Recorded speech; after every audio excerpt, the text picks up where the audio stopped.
옛날 어렸을 때에 목사님의 설교를 들을 때에 예수님이 언제 어느 때 오시겠는가 라고 하는 설교를 가끔 듣습니다.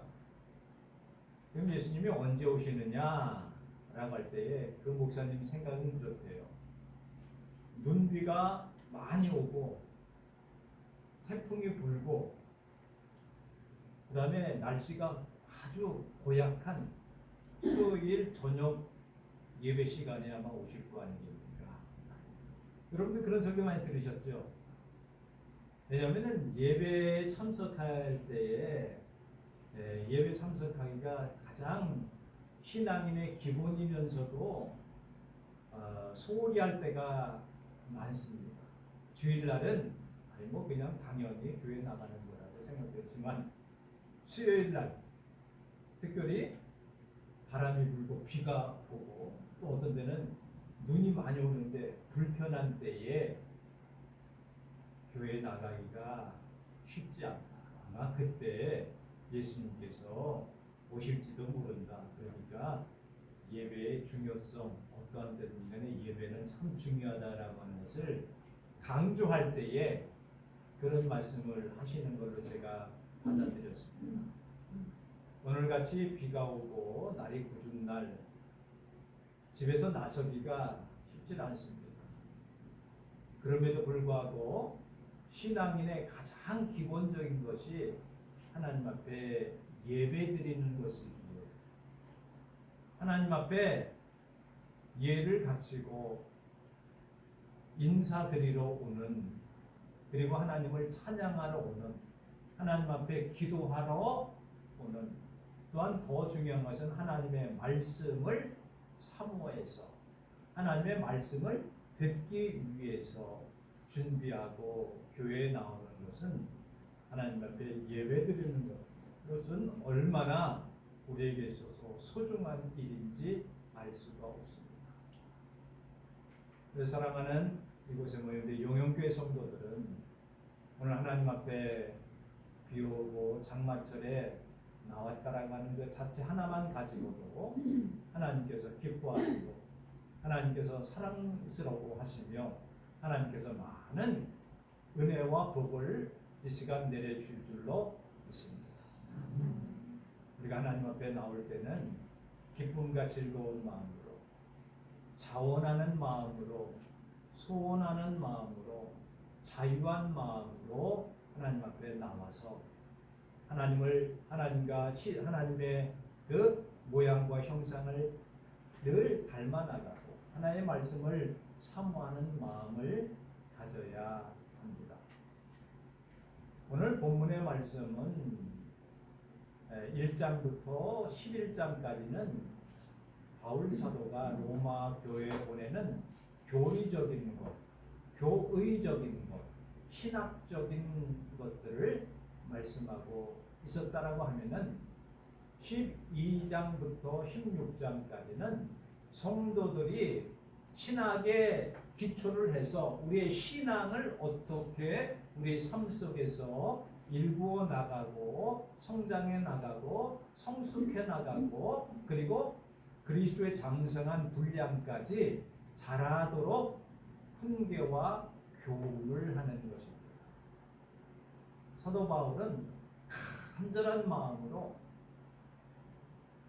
그리고 사도 바울은 아주 명령하면서 가슴에 아주 사무치는 마음을 가지고 로마 교회에 있는 성도들에게 편지를 씁니다. 너희는 꼭 이것은 꼭 지켜야 된다. 안타까운 마음을 가지고 간절한 마음을 가지고 사랑하는 사람들에게 이것은 너희가 꼭 지켜나가야 이 험악한 세상 속에서 아주 요동치는 세상 문화 속에서 꿋꿋이 흔들리지 아니하고 극탕물에 떠내려가지 아니하고 그것을 거슬러 올라가는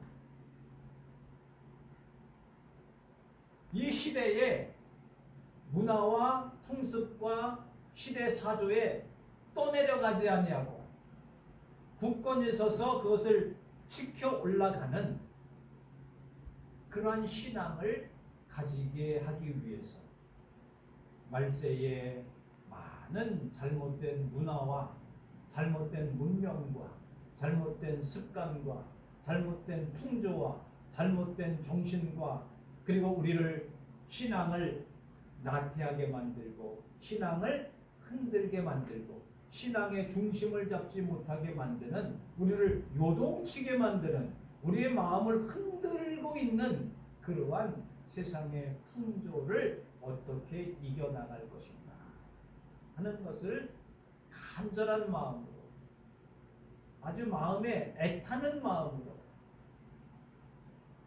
도와주고 격려하고 또한 때로는 명령하면서 이것은 반드시 너희들이 지켜야 한다라고 하는 것을 강조하고 있는 겁니다.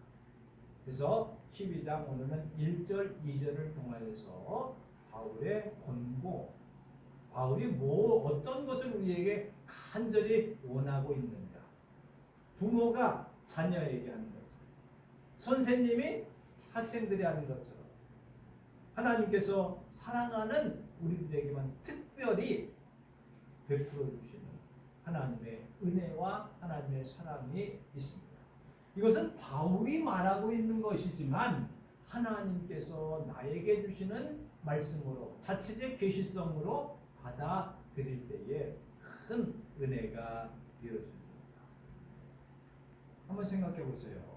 부모가 자녀들에게 너희들 이렇게 하라고 권고를 하지 않습니까? 권면을 하게 됩니다. 그리고 꼭 이렇게 하라고 간절히 명령과 함께 애타는 마음을 가지고 자녀들에게 말을 합니다. 그것은 어떤 의미가 있냐면 사랑하기 때문이다라고 합니다. 사랑하는 자녀들에게, 사랑하는 형제들에게 권고를 합니다. 나와 관계없는 사람, 내가 사랑하지 않는 사람, 나와 별로 거리가 먼 사람한테는 얘기를 하지 않아요. 왜? 얘기해 봤자 듣지도 않아요. 얘기해야 다가오지도 않습니다. 얘기해야 받아들이지도 않습니다. 자비하심이라고 하는 것은 하나님께서 최고로 사랑하시는 그 동기라고 하는 것은 어떤 의미냐면은 왜 권고를 하는가? 왜 이 명령을 하는가? 거기에는 하나님의 최고한 사랑이 있기 때문에 권고합니다. 그래서 부모가 자녀들에게 권고하지 않는 것은 사랑하지 않기 때문입니다. 자녀들이 듣든지 듣지 아니하든지 권고와 강건한 마음으로 바르게 나갈 것을 가르쳐줘요. 그 마음의 동기가 어디서부터 우러나느냐라고 하면 사랑으로부터 우러나는데 그것은 하나님의 사랑으로부터 우러나서 이 사랑을 받을 만한 자로 만드는 것이 자비하심으로 원하노라. 그래서 바울의 권고의 동기는 그 밑바닥에는 사랑이 있기 때문에 사랑하는 마음으로 권고를 해야 그것을 받아들여요. 너 이렇게 안 하면 반쯤 죽을 줄 알아? 그러면 안 받아들여. 왜? 거기는 사랑의 동기가 되어져 있지 않기 때문에. 똑같은 말을 부부지간에도 자녀지간에도 부자지간에도 말할 때에 사랑하는 마음을 가지고 할 때 그것을 받아들이게 되어져 있습니다. 핀잔한다든가 정죄한다든가 잘못됐다는 걸 지적하고 고쳐나가고 막 그러면은요 애들 말로 그러죠. 어긋장을 내요. 어긋장을. 그리고 권고하고 말하는 그 사람의 마음이 또한 그 행동이 올바르지 않으면서 막 얘기하면 뭐라 그래? 받아들이지 않습니다. 뭐라고 그럽니까? 너나 잘하세요. 너나 잘하세요. 그러니까 바울은 사랑하는 마음을 가지고 진심을 담아서 말하는 거예요. 그게 뭐예요? 하나님의 자비하심으로 권하노니라고 하는 거예요. 하나님의 자비하심과 하나님의 사랑이 없다는 건 바울이 그 로마 교인들에게 그렇게 말할 이유가 없습니다. 왜? 너는 너되고 나는 나다. 이게 되니까. 권하는 것은 명령의 간절한 뜻이 있습니다. 우리가 자녀들에게 또한 그 형제들에게 권면을 할 때에, 권할 때에, 요구를 할 때에 어떤 사랑하는 마음을 가지고 권하는 것입니다. 그것도 하나님의 사랑을 받아야 그 권고가 제대로 먹히게 되어지고 받아들이게 되어집니다. 사람이 마음이 변화된다는 것은 마음이 통해야 되는 거예요. 맨 처음에 공감해야 돼요. 공감. 그래서 이런 얘기를 했습니다. 아, 저 사람은 공감력이 없어. 같이 얘기하면은 그것을 나도 그래 라고 하는 것을 인정하고 서로 통해야 되는데 공감력이 없다는 것은 뭐예요? 너는 너고 나는 나는 거예요. 오늘 바울의 권면을 보면은 너희 몸을 하나님이 기뻐하시는 거룩한 산 제사로 드리라 라고 합니다. 이것이 영적 예배입니다. 제일 먼저 보는 것은 너희의 삶, 너희 일상적인 생활. 일상적인 생활이 뭐예요? 아침에 일어나서 세수하고 밥 먹고 세수해요? 세수하고 밥 먹어요? 어떻든지 간에 세수하고 밥 먹습니다. 난 밥 먹고 나갈 때 세수하는데 원래 세수하고 밥 먹고 그게 정상이죠. 어떤 날 밥 먹고 어디 나갈 때 세수하고 나가고 그러지 않습니까? 대부분 세수하고 일어나서 세수하고 그 다음에 밥 먹고 그 다음에 출근한다든지 또 아니면은 운동을 간다든지 아니면은 빨래를 한다든지 또한 직장에서 일을 하는 이런 게 다 뭐예요? 일상생활이에요. 우리가 하는 생활. 낮잠 자는 것도 일상생활이고 책 보는 것도 일상생활이고 우리의 하루의 생활. 그게 너의 몸을 들여라. 이 몸뚱아리를 들여라 그러니까 이 몸을 어떻게 들여야 되나? 누구는 하면 휴가 있죠가 하나님 앞에 드린다고 그러니까 연보통에 자기가 올라가서 앉아있다라고 했지 않습니까? 나를 하나님께 드립니다. 이 몸뚱아리를. 그래가지고 연보때에 자기가 올라가서 앉았을 때 어렸을 때 나를 드립니다. 이 몸을 드립니다. 이 몸이라고 하는 것은 어떤 뜻이 있습니까? 우리의 일상생활. 평범한 생활을 표현하는 거예요. 그러니까 하루라고 하는 거, 너의 몸이라고 하는 어떤 면은 나의 전체를 말하고 있는 거예요. 다른 말로 하면 이게 시간이 될 수도 있고 돈이 될 수도 있고 내가 열심히 봉사하는 것도 될 수 있고 내가 직장생활을 하는 일도 될 수 있고 이런 것들이에요. 너의 몸을 드리라고 하는 것은 우리의 일상의 생활 매일매일의 하루의 삶을 하나님 앞에 드리라라고 하는 거예요. 그러면 나의 하루의 삶을 어떻게 드리는 것이 하나님께서 기뻐하시는 영적 예배인가? 예배라고 하는 것은 교회에 와서 성경 예배 순서에 따라서 이렇게 드리는 것을 가리켜서 형식적인 예배라고 합니다. 형식적인 예배라고 하는 틀 속에서 신령한 내적인 요소가 들어가야 영적 예배가 되어지는 겁니다. 겉껍데기로 드려지는 것이 아니라고 합니다. 근데 하루의 삶에 있어서 너희 몸을 하나님이 기뻐하시도록 드리라고 하는 것은 무엇을 말하냐? 밥을 지을 때도 어떻게 생각하면서 드려야 밥을 짓는 것이 올바른 일입니까? 내가 이 밥 해가지고 배불리 맛있게 먹고 그냥 떵떵거리고 그냥 내가 잘 살아야 되겠다. 이러면 하나님이 기뻐하시는 산제사가 되는 게 아니야.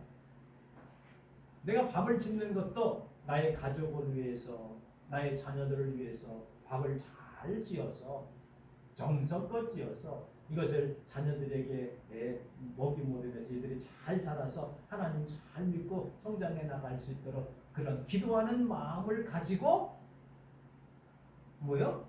밥을 짓는 거예요. 또 복을 짓는 겁니다. 이렇게 그런 마음으로 밥을 지으면은 뭐예요? 하나님이 기뻐하시는 예배가 되죠.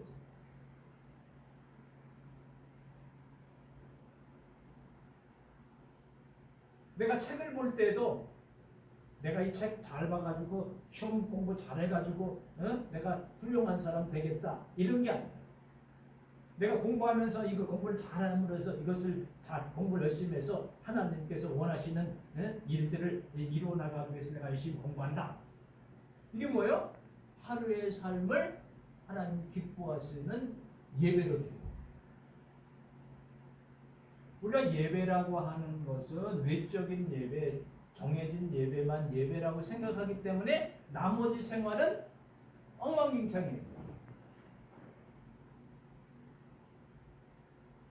내가 운동을 하는 것도 나 기분 좋고 내가 스트레스 풀라고 운동하는 것은 그건 올바른 운동 태도가 아닙니다. 똑같은 얘기지만 뭐예요? 내가 이 운동을 함으로 건강해서 오래도록 주님을 위해서 이 몸도 건강해야 되니까 내가 주님을 위해서 운동을 한다. 그거는요 하나님이 기뻐 받으시는 산 제물이 됩니다. 나를 위해서 하는 건가? 주님을 위해서 하는 것입니다. 우리가 농사를 짓더라도 농사를 지면서 자라는 것들을 보잖아요. 그것으로 끝나버리면은 세상 농사밖에 될 수가 없어요. 그리고 농사를 지면서 정말로 이 농사 짓기가 참으로 어렵구나. 비가 올 때 제대로 와줘야 되고 물론 요즘은 수도에도 물 받아서 주기도 줍니다마는 하늘을 바라보면서 하나님의 은혜가 내려져야 되어집니다. 그러면서 성경을 떠올려요. 사도 바울이 말했듯이 심는 자, 키우는 자, 물주는 자 따르지만이 자라게 하는 것은 하나님이시구나. 하나님의 은혜가 너무나 고맙구나. 그런 마음을 가지고 농사를 지면은 그는 농사를 제대로 지는 거예요. 사람을 만날 때도 아무개 만났는데 뭐 밥이나 먹고 잘하고 놀고 오면 되지. 이러면 그거는 아무것도 아니에요. 사람을 만날 때도 주님을 대하듯이 만나는구나. 대화 속에서도 하나님이 기뻐하시는 것들을 서로 주고받고 하나님의 사랑을 저들 통해서 느끼게 되어지고 제가 굉장히 어려움을 했는데 내가 기도해 줘야 되겠다. 기도하는 마음으로 만나면은 그것이 뭐예요? 그 다음에 나오셔야죠. 이것이 뭐예요? 하나님이 기뻐하시는 산제물이에요. 이것은 내 몸뚱아리뿐만 아니라 그 시간이 될 수도 있고 물질이 될 수도 있고 정열이 될 수도 있고 생명이 될 수도 있고 나의 일상을 드리라는 거예요. 어떻게? 하나님 기뻐하시도록. 그래서 무슨 일을 하나 할 때도 이렇게 생각하면 돼요. 내가 이 일을 해서 잘 열심히 해서 성과를 내야 되겠다. 이렇게 생각하기보다는 어떤 마음을 해야 되냐? 내가 이 일을 할 때에 하나님이 기뻐하시는 것인가? 다른 말로 하면 내가 이 일을 할 때에 하나님께서 기뻐하시겠는가? 예수님께서라고 하면 어떻게 이 일을 하셨을까? 내가 이렇게 살아야지. 이게 뭐예요? 일상생활. 나의 삶을 하나님 앞에 드리는 거예요. 여기 조건이 있습니다. 조건이라고 하는 거죠. 하나님이 기뻐하시는, 그러니까 하나님께서 싫어하시는 일상생활을 하지 말라는 겁니다. 매일매일의 생활이 하나님을 즐겁게 하고 하나님의 마음을 흡족해 드리고 거룩하게 드려드려요. 이 몸은요, 뭘 담아놓느냐에 따라서 몸이 달라집니다. 이 컵에다가 물을 담는데 뭘 담아놓느냐에 따라서 달라집니다.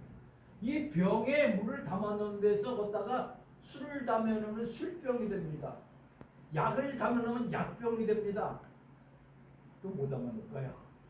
보물을 담아놓으면 보물상자가 됩니다. 그렇잖아요. 이 몸뚱아리에다가 거룩한 것을 담아두면 거룩한 게 됩니다. 이 몸뚱아리에다가 독을 담아놓으면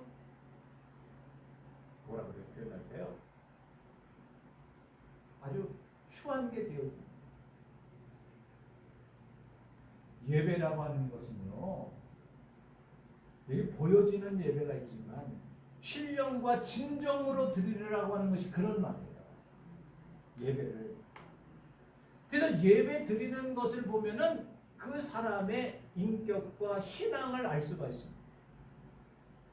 기도하는 것 보면은 그 사람의 신앙과 그 사람의 인격을 알 수가 있습니다. 찬양하는 것을 보면은 그 사람의 인격과 성품과 신앙의 척도를 알 수가 있습니다. 그러니까 이거잖아. 예배를 드리는데도 이건 예배 드리는 건 누구한테 드리는 거예요? 하나님 앞에 드리는 거예요.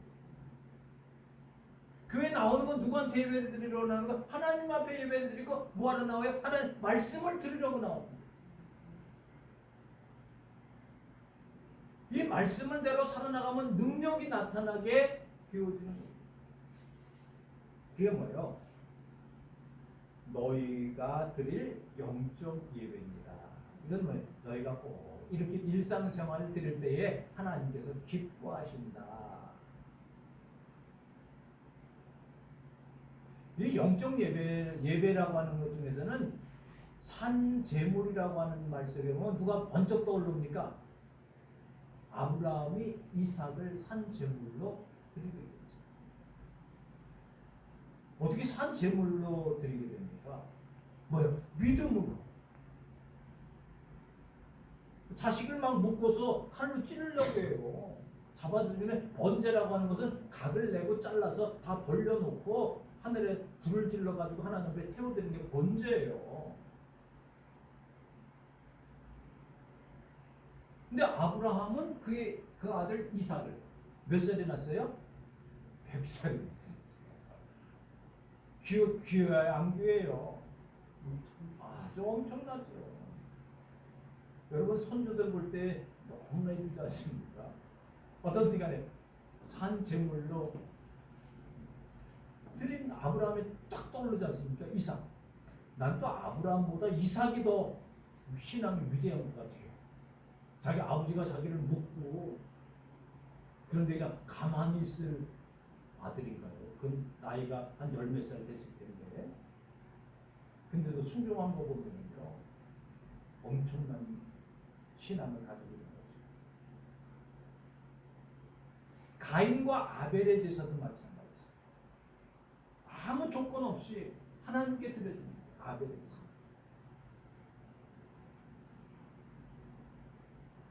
믿음으로 드려진 제사죠. 그런 것들이 뭡니까? 꼭 그렇게 드리라고 하는 의미는 아닙니다. 여기서 말하는 것은 너의 생활, 너의 매일매일의 삶, 하루하루의 삶을 하나님께 온전히 기뻐 받으시도록 드려라. 라고 합니다. 그래서 중점 뭐예요? 하나님이 기뻐하시도록 거룩하게 드려라. 하나님의 마음에 꼭 들도록. 여기서 영적 예배라고 하는 것은 그 밑에 뭐라고 썼어요? 3번하고 3번 합당한 예배라고 하는 거예요. 영적 예배. 합당하는 것은 하나님 앞에 꼭 드려질 수 있게 하나님 마음에 맞도록 드리는 게 합당하는 것은 딱 맞는 거잖아요. 너와 내 말이 합당해. 맞아. 너와 나와 마음이 맞아. 그러니까 예배라고 하는 것은 하나님의 모양과 형상을 내가 받아들여서 주님을 닮아 나가는 것이다. 그 다음에 2절에 보면은 두 번째는 뭐냐면은 세대를 본받지 말고 변화를 받으라고 하는 거예요. 이 세대의 풍조와 풍습에 휩싸여 지나가지 말고 이 세상 문명과 문화는 우리를 잘 살게 만들 수 있는지 모르지만 우리의 신앙과 정신을 좀 더 낮추게 만들어요. 세상의 풍습에 쫓아가지 않으면 우리가 뒤처지는 것 같지 않습니까? 요즘은요 문화가 발전돼서 혼자 어디 가서 밥 먹기가 참 어려워요. 가면은 사람이 안 오고 뭐가 이렇게 판때기가 하나 딱 있어. 그런 거 이렇게 하세요. 뭘 먹을까? 그러면 뭘 자꾸만 눌러야 돼요. 누르고 또 뭐 카드를 집어넣고 또 뭐 뜨거운 건가 차가운 건가 뭐 큰 건가 작은 건가 뭐 스몰이라든가 라지라든가 미디움 계속 눌러가지고 복잡해서 밥 먹기가 어려워요. 문화가 점점 발전되면 발전됐어요. 요즘은 주머니에다 돈 가지고 어디 주차장 가서 이렇게 눌러 그러면 돈 넣는 데가 없어요. 그럼 또 한참 기다려야 돼. 이게 띵 눌러가지고 발견이 와가지고 어떻게 합니까? 그럼 뭐 카드만 됩니다. 어쩐 그래요. 이거는 그냥 문화적인 얘기고 세상의 풍조가 어떻습니까? 마약이라든지 알코올이라든지 그런 것들이 너무나 많아요.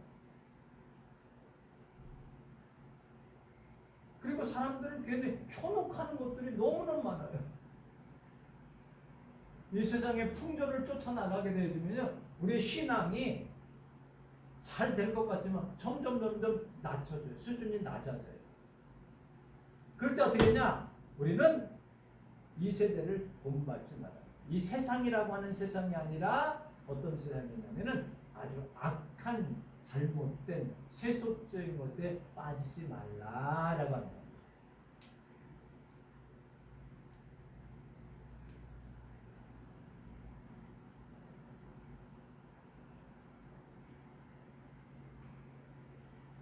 내 속에 있는 못된 요소들 그것이 자율과 능동과 주관 이것을 가리켜서 뭐예요? 세상이라고 하는 세상. 다른 말로 하면 내 뜻대로 내 목적대로 내 원하는 대로 세상은 성경을 가리키기를 이렇게 가리켜요. 육신의 정욕과 안목의 정욕과 이생의 자랑 이거는 세상적인 것이고 마귀적인 것인데 그것을 따라가지 말라. 정욕, 욕심, 탐심, 탐욕 이런 것들이 뭐예요? 세상이라고 합니다. 조금 아까 얘기한 세상의 문화라고 하는 것 내면에는 이런 것들 자기의 욕심과 탐욕, 안목의 정욕, 눈에 보이는 것, 감각적인 것, 육시적으로 느껴지는 감각적인 것, 그 다음에 세상의 자랑, 세상의 풍요 이런 것들이 그런 것들을 쫓아가지 말라고 합니다. 이는 세상적인 것이고 마귀적인 것이다. 이것이 세상을 본받지 말라고 합니다. 이것을 꿰뚫고 올라가는 계시의 정신, 진리의 정신, 그것을 정복하고 다스리고 이겨나가는 하나님의 말씀을 가지고 어떻게 됐냐? 우리의 시선을 하나님께 고정시키는 겁니다. 우리 눈을 하나님을 바라보는 거예요. 그러면은 이것들이 들어오질 않아요. 우리의 눈이 어디에 속했기 때문에 안목의 정욕, 뭘 먹을까, 무엇을 마실까, 무엇을 입을까, 어떤 것이 좋을까, 어떤 것이 클까, 어떤 것이 이런 것 때문에 관심을 갖게 되어지니까 모든 것이 내 중심이 돼요. 이 눈의 시선이 하나님과 초점을 맞추지 아니하고 내 자신의 욕심과 탐욕에 초점을 바라요. 이거 뭐가 보여요? 무엇을 먹을까, 무엇을 마실까, 무엇을 입을까, 무엇을 다 세상적인 거 다 없어질 것.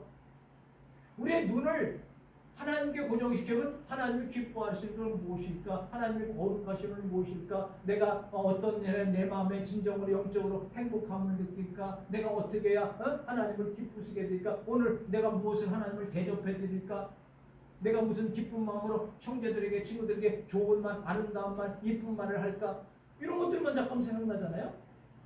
근데 나 자신의 초점을 맞추고 이 시선을 세상에 맞추면 세상에 그냥 뭘 먹고 마시고 잘할까 뭐 이것만 잠깐만 생각하잖아요.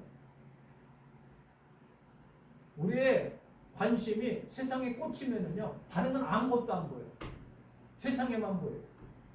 하나님께 시선을 고정시키면은 하늘을 바라보게 돼요. 땅의 것을 바라보지 않냐고 하늘의 것을 위의 것을 바라보라. 사도 바울은 그렇게 또 다른 성경에 말씀해 주고 있습니다. 그렇게 될 때에 오늘 본문의 말씀을 해서 마음을 새롭게 함으로